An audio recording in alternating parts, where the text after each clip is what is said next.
नमस्कार, मैं समीला रावत। आज आपको बीएड द्वितीय वर्ष में हमारा पेपर हिंदी भाषा शिक्षक इस पेपर में पढ़ाऊंगा और आज का हमारा प्रकरण रहेगा ऑनलाइन वैचारिक आदान प्रदान।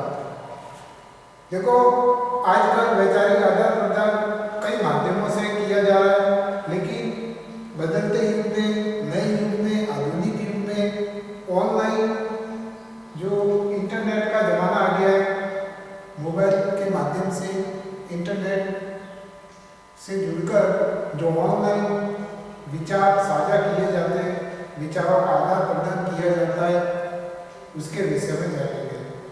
तो यहाँ पर जो ऑनलाइन वैचारिक आदान प्रदान है, वो जिस माध्यम से किया जाता है, जिस प्रक्रिया से किया जाता है, उस प्रक्रिया को बोलते हैं चैटिंग करना। तो हम चैटिंग के विषय में भी जानेंगे कि चैटिंग क्या होता है, चैटिंग में क्या क्या किया जाता है, विचारों का आदान प्रदान चैटिंग के माध्यम से किस तरह किया जाता है, उसके लिए क्या आवश्यक है, इन सब बातों को जानेंगे। और आदान प्रदान किन के मध्य होता है और किन बातों का, किन तथ्यों का आदान प्रदान किया जाता है, इसके विषय में भी जानेंगे। तो आदान प्रदान का मुख्य जो आधार है वो है शिक्षक और छात्र। जो शिक्षा जगत के अंदर महाविद्यालय स्तर पर या स्कूली स्तर पर जो विचार का आदान प्रदान किया जाता है, वो एक शिक्षक और छात्र के मध्य किया जाता है। तो शिक्षक और छात्र विचार का आदान प्रदान करते हैं, अर्थात ऑनलाइन के माध्यम से एक शिक्षक प्रश्नों के माध्यम से छात्रों से विचार की पुष्टि करवाता है और छात्र उत्तर देकर उस जो है वैचारिक पुष्टि की पूर्ति करते हैं। तो इस प्रकार से विचारों का आदान प्रदान होता रहता है और विचारों का आदान प्रदान क्या कहलाता है, तो उसे बोलते हैं चैटिंग करना। ठीक है, तब हम जानेंगे वैचारिक आदान प्रदान में किनके मध्य किया जाता है। तो वैचारिक आदान प्रदान किनके मध्य, सबसे पहले जानेंगे वैचारिक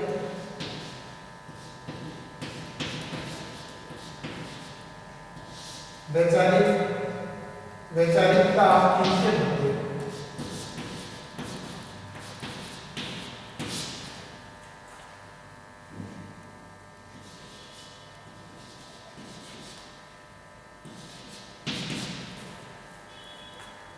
वैचारिकता है किसके मध्य होती है, तो मध्यस्थता दो तरह की होती है, दो तरफ।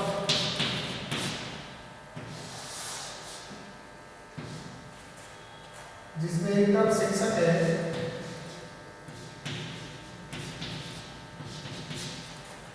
और दूसरी तरफ छात्र।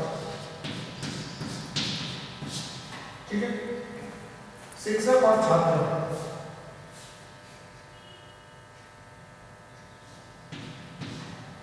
पहली बात है, शिक्षक क्या करता है, तो प्रश्नों के माध्यम से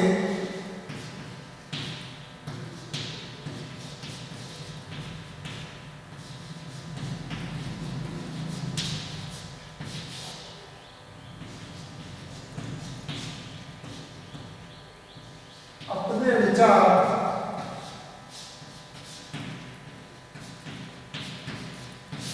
छात्रों तक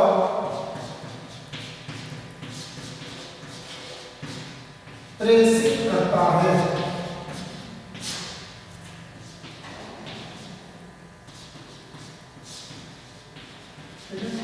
शिक्षक क्या करता है, प्रश्नों के माध्यम से अपने जो विचार है वो छात्रों तक क्या करता है, प्रेषित करता है। ठीक है, और छात्र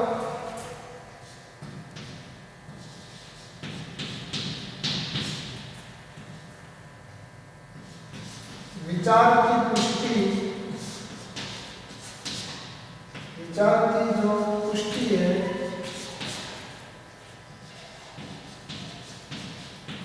अपने उत्तरों सहित देते हैं।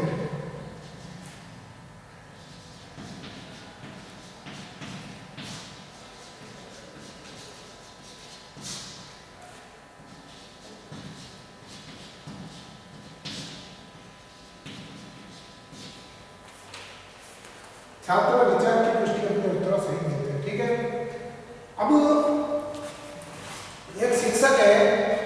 वो छात्र ने जैसे ही अपने उत्तर दिए तो उसके पश्चात एक शिक्षक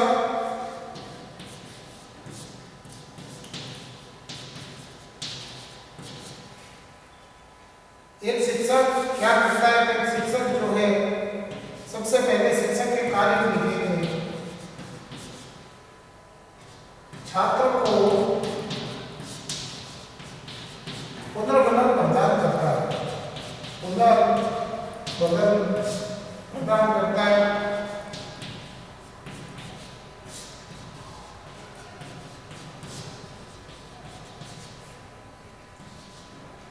गलत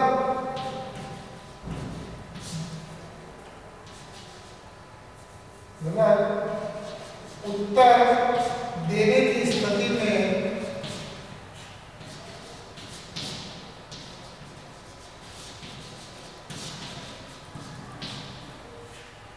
उन्हें वापस सही उत्तर खोजने के लिए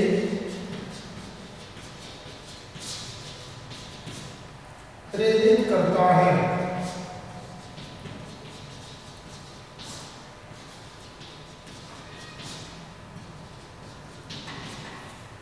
गलत उत्तर देने की स्थिति में उन्हें अर्थात छात्रों को वापस सही उत्तर खोजने के लिए क्या करता है, प्रेरित करता है। कौन? एक शिक्षक। तो इस प्रकार से प्रश्नों और उत्तरों के माध्यम से वैचारिकता होती है। इनके माध्यम से वैचारिकता किनके मध्य होती है? तो शिक्षक और छात्र के मध्य। और इसकी जो वैचारिकता का मुख्य जो बिंदु रहता है वो प्रश्नोत्तरी रहती है। ठीक है, प्रश्नोत्तरी।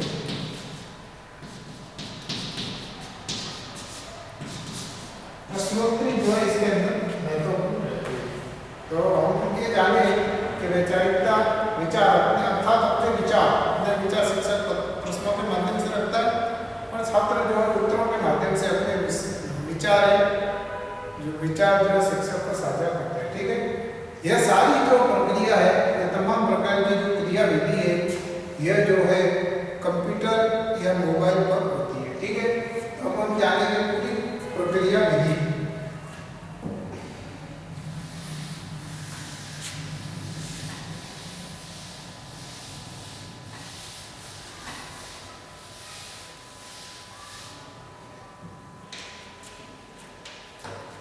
ऑनलाइन वैचारिकता प्रक्रिया की विधि। ठीक है, वैचारिक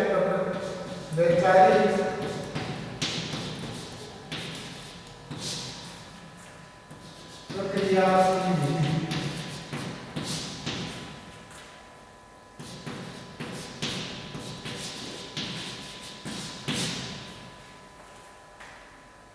तो इसका जो माध्यम है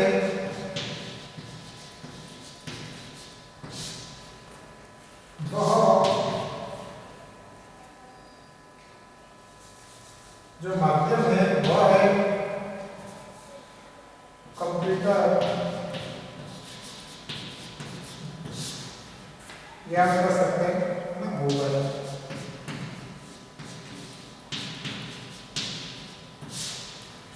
माध्यम जिनके माध्यम से ऑनलाइन वैचारिक आदान प्रदान होता है तो कंप्यूटर और मोबाइल। ठीक है, कंप्यूटर और मोबाइल दोनों तकनीकी युग के, ठीक है, तकनीकी युग के ये दोनों तकनीकी युग के आधुनिकतम माध्यम है।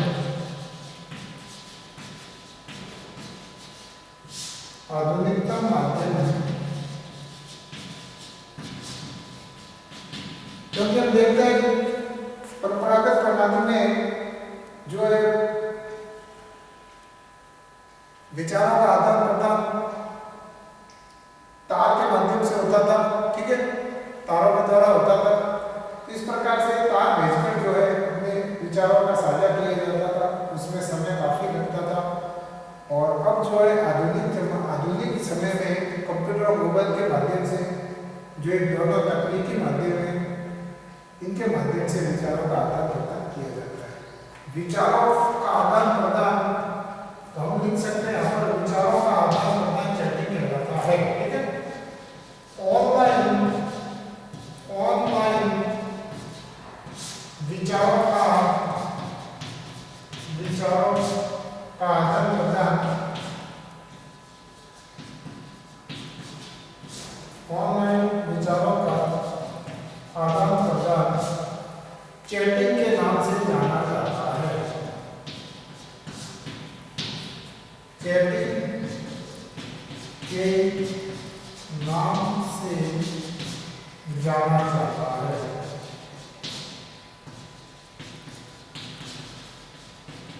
ठीक है, अब हम साधारण तौर पे जानते हैं कि ऑनलाइन चैटिंग करने के लिए कंप्यूटर और मोबाइल की आवश्यकता पड़ती है। ये जो है तकनीकी माध्यम है ना, हम इन्हें क्या बोलेंगे, तकनीकी माध्यम। तो तकनीकी माध्यम में ऑनलाइन हेतु माध्यम में भी जो है इंटरनेट की आवश्यकता पड़ती है। बिना इंटरनेट के मोबाइल और कंप्यूटर दोनों यूजर्स के लिए जो है इंटरनेट मोबाइल या कंप्यूटर में होना अति आवश्यक है। बिना इंटरनेट के ऑनलाइन चैटिंग नहीं हो सकती है, इंटरनेट का होना अति आवश्यक है। ठीक है, तो इस प्रकार से विचारों का आदान प्रदान चैटिंग कहलाता है और इसके माध्यम से अपने विचार जो साझा किए जाते हैं। देखो, आधुनिक युग में विचार तमाम प्रकार के होते हैं, अलग अलग क्षेत्र है, अलग अलग क्षेत्रों पर समाज है, परिवार है ना, खेल है, इन तमाम बातों पर, व्यापार है, व्यवसाय है, इन तमाम बातों पर विचारों को साझा किया जाता है। लेकिन हमारा जो उद्देश्य है वो है शिक्षण प्रक्रिया। तो शिक्षण प्रक्रिया के अंतर्गत स्कूल या महाविद्यालय स्तर पर विचारों का आदान प्रदान मुख्य रूप से शिक्षक और छात्र के मध्य चलता रहता है। इसके विषय में हमें जानना है। अब ऑनलाइन विचार की जो क्रिया विधि है चैटिंग के माध्यम से होती है, विचारों का आदान प्रदान चैटिंग है। तो इससे क्या लाभ है, इसके विषय में जानेंगे।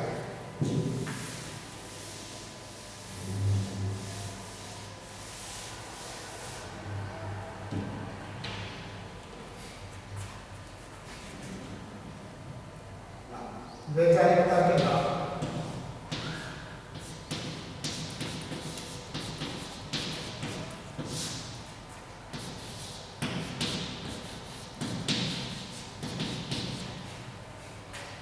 पहला है छात्र तथा शिक्षक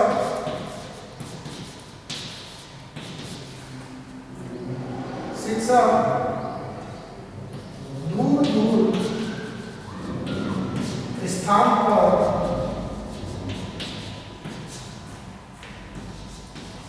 रहने के बावजूद भी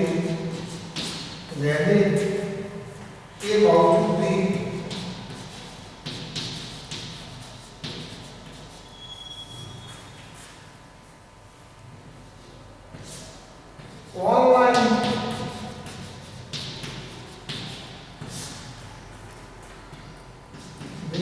वैचारिकता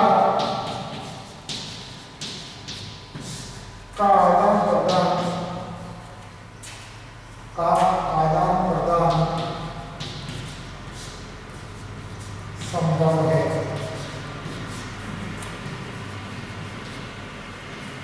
ठीक है, बशर्ते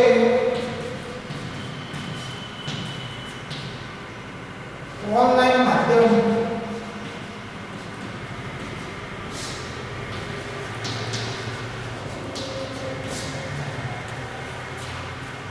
कंप्यूटर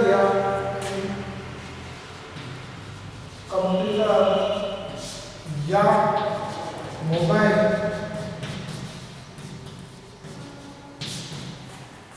में इंटरनेट का होना अति आवश्यक है। इंटरनेट का होना अति आवश्यक है।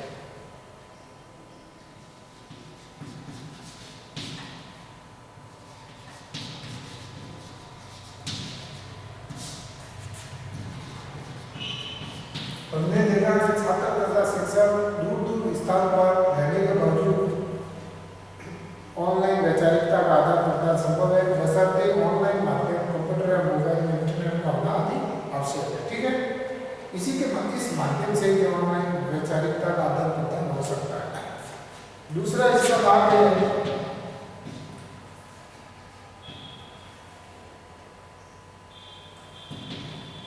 कम समय में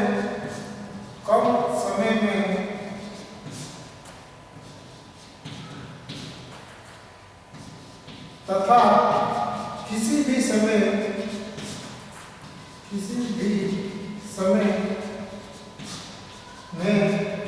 विचारों को साझा किया जा सकता है। किसी भी समय में विचार को साझा किया जा सकता है।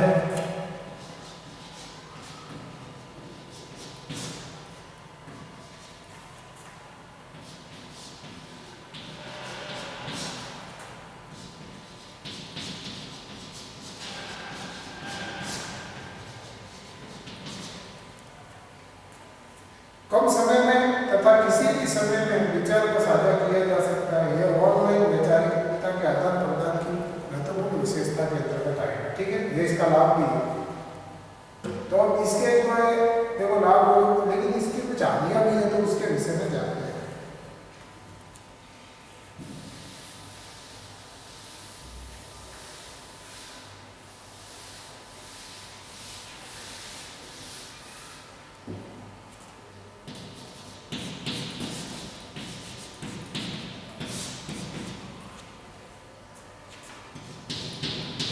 यह विचार के साझा होने का एक खर्चीला माध्यम है। एक खर्चीला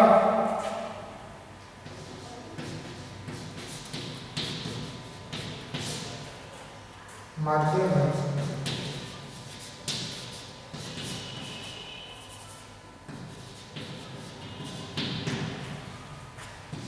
दूसरा, छात्रों में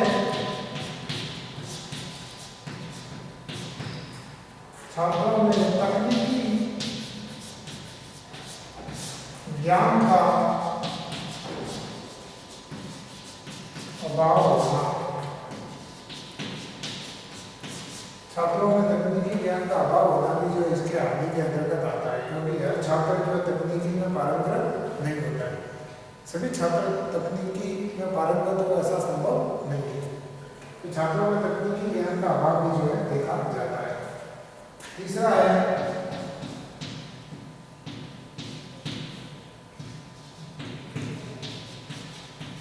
इंटरनेट के पहुंच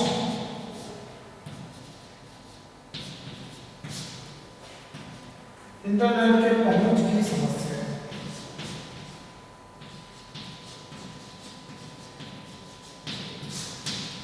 जिसमें भौगोलिक क्षेत्र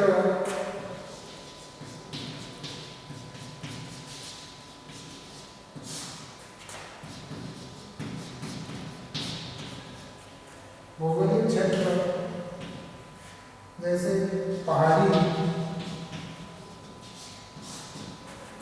गांव देहात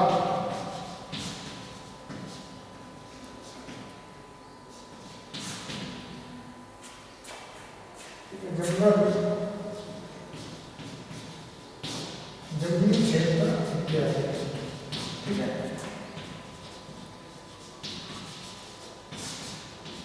जंगली क्षेत्र इत्यादि, इन तमाम क्षेत्रों में जो है इंटरनेट की पहुंच संभव नहीं है और इंटरनेट टावर का उपलब्ध ना हो।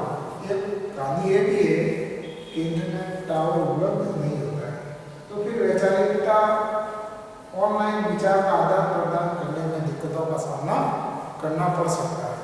तो यह जो है कुछ हानियां हैं, कमियां हैं। ठीक है, वैचारिकता के आदान प्रदान के अंतर्गत। अब वैचारिकता आदान प्रदान क्यों किया जाता है, इसके विषय में जानिए।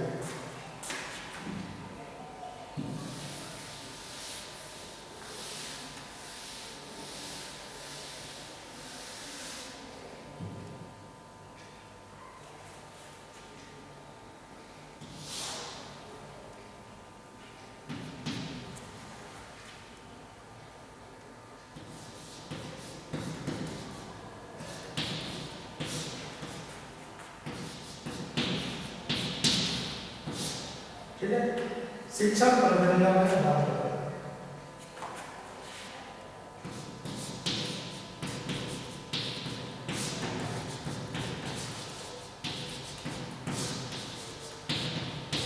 आदान प्रदान क्यों किया जाता है? ताकि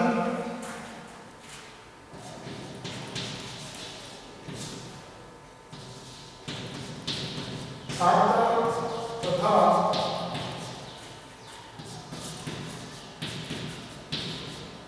शिक्षक के मध्य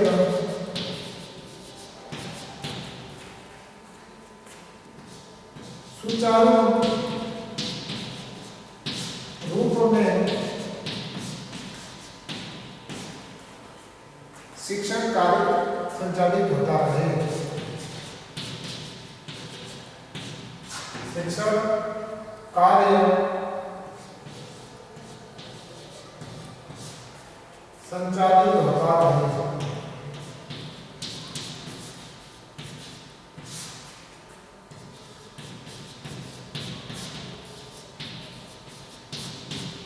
तो हम शिक्षण प्रक्रिया में आदान प्रदान क्यों किया जाता है? ताकि छात्र तथा शिक्षक के मध्य सुचारू रूप से शिक्षण कार्य संचालित होता है। ठीक है, और जो भी छात्र के सामने अध्ययन करने के पश्चात जो दिक्कतें आती है, जो समस्या आती है, उनका हाथों-हाथ निदान हो सकता है। समस्या समाधान हेतु हम कह सकते हैं कि समस्या समाधान हेतु सबसे महत्वपूर्ण बात, समस्या के समाधान हेतु, समस्या के समाधान हेतु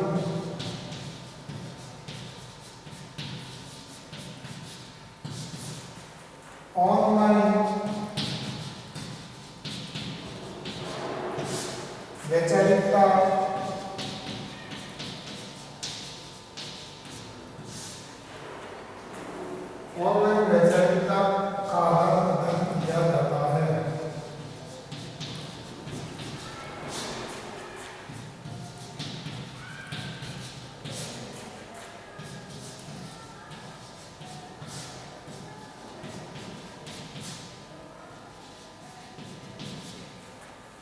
समस्या के समाधान के लिए ऑनलाइन वैचारिकता का आदान प्रदान किया जाता है।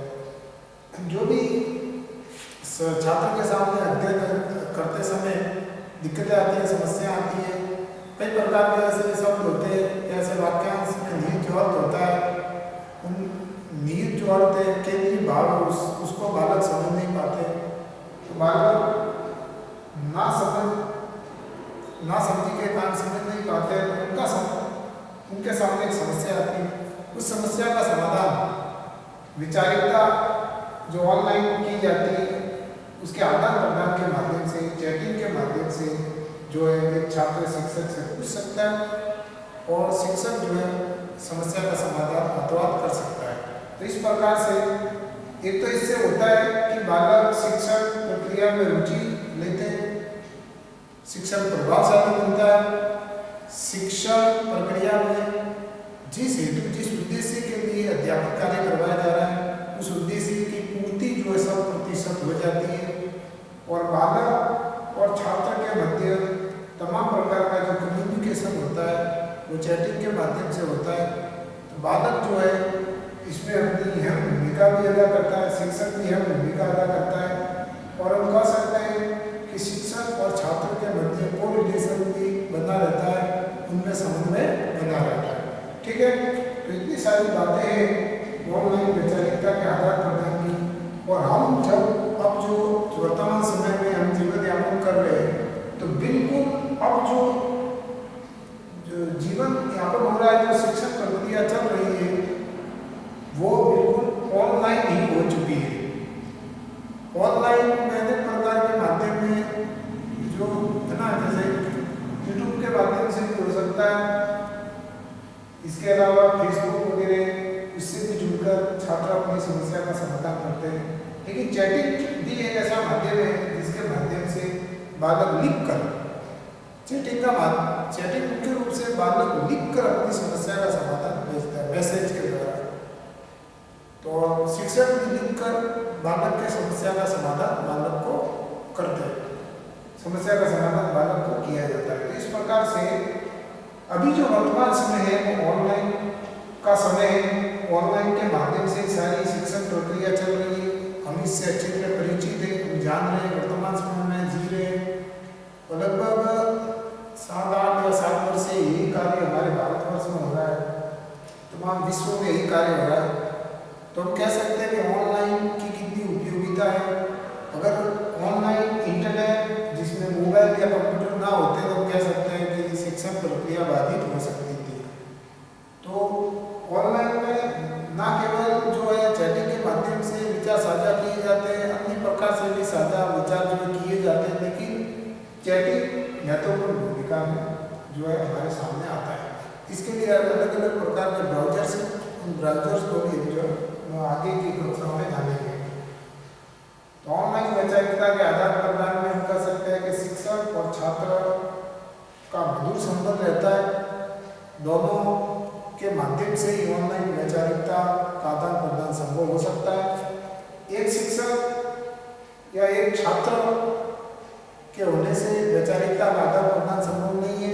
वैचारिकता के लिए शिक्षक और छात्र दोनों का मौजूद होना अति आवश्यक है। ठीक है, इस प्रकार से आज हमने जाना ऑनलाइन वैचारिक आदान प्रदान के प्रमुख जो हमारे सामने बिंदु थे, उन सारे बिंदुओं को हमने जाना। अब हम जानेंगे इससे संबंधित आज आपके लिए क्या गृह कार्य रहेगा।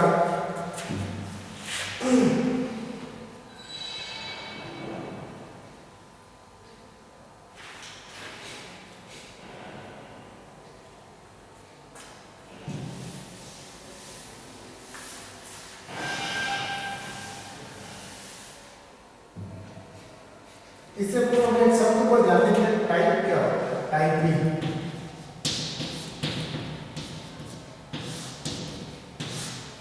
टाइपिंग कंप्यूटर या मोबाइल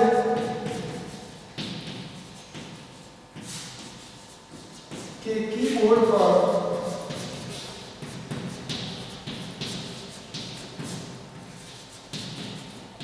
अक्षरों की लिखावट को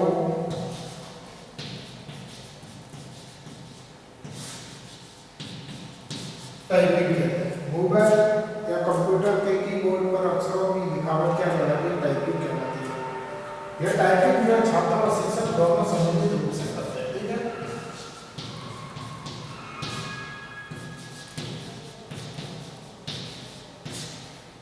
ठीक है।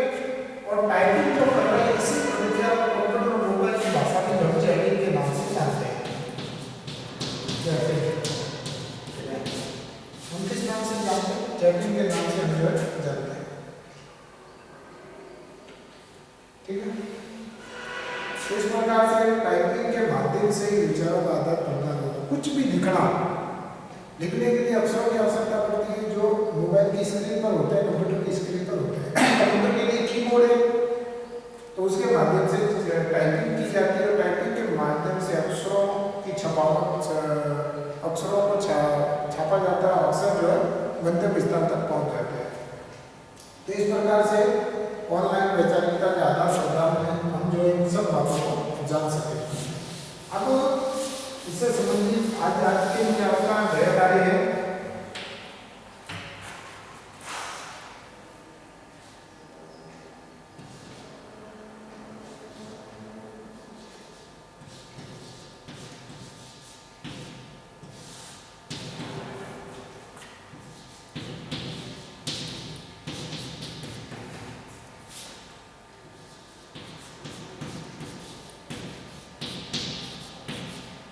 ऑनलाइन वैचारिक आदान प्रदान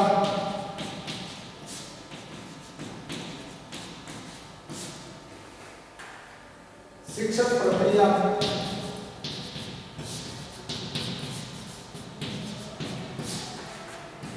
किस तरह लाभकारी, किस तरह लाभकारी सिद्ध है।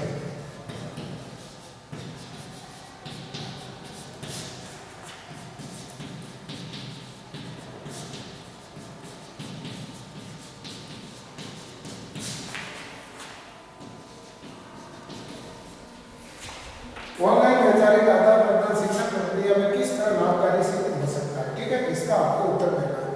तो जैसा कि छात्र देखो आपको अच्छी तरह मालूम है, कोरोना समय है, अपने आप को बचा के रखो, भीड़ भाड़ से दूर रहो, मुंह पे मास्क लगाओ और मास्क जो है सदैव आपके साथ में रहे, आपसे दूर ना रहे, इस बात का विशेष ध्यान रहे और जो है भीड़ भाड़ से दूर रहो, अपने अपने परिवार का ख्याल रखो। ठीक है, थैंक्स।